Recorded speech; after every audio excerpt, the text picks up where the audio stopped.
Assalamualaikum warahmatullahi wabarakatuh. Sampurasun pamirsa, 5 warta anu parentos dugi ka meja redaksi Bandung TV. Sajaka sanggakeun dina pidangan warta ku basa Sunda, Tanggara Pasundan.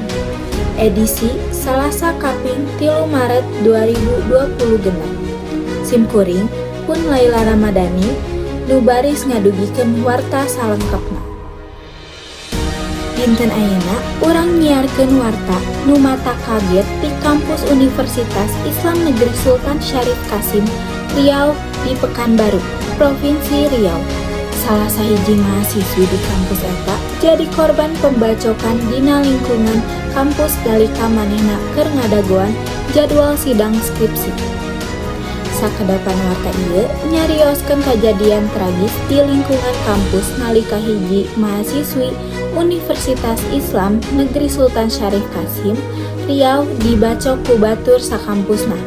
Peristiwa ieu lumangsung isuk-isuk nalika korban keur ngadagoan giliran sidang proposal skripsina. Dina video anu viral di media sosial, korban katingali dina kaayaan bersimpah darah di hareupeun gedung Fakultas Syariah jeung Ilmu Hukum. Sajeroning kajadian, palaku anu oge mahasiswa nyerang korban make senjata tajam. Mahasiswa sejen anu nyaksikeun kajadian teu wani ngadeuketan lantaran sieun kana palaku.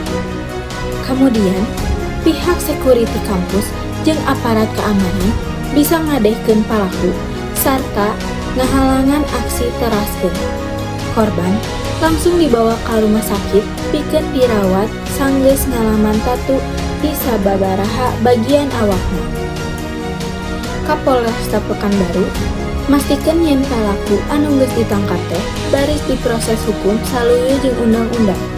Aksi pembacokan ieu diduga ku masalah pribadi antara palaku jeung korban anu geus boga hubungan tapi teu sapu. Sakitar ieu masih keneh terus diselidik ku pihak kepolisian. Ieu kajadian ngingetkeun urang sadaya ngeunaan pentingna ngajaga silih hormat sarta nyingkahan kekerasan sanajan aya pasoalan pribadi. Kepolisian mastikeun bakal ngusut tuntas kasus ieu sareng pihak kampus oge masih mantau perkembangan kaayaan korban. Pamirsa, Tanggara Pasundan dinten ieu urang cekapkeun dugi ka dieu. Ngawakilan nu ngakolakeun Tanggara Pasundan, simkuring Laila Ramadhani, saja amit mungkur, amit mundur. Wassalamualaikum warahmatullahi wabarakatuh.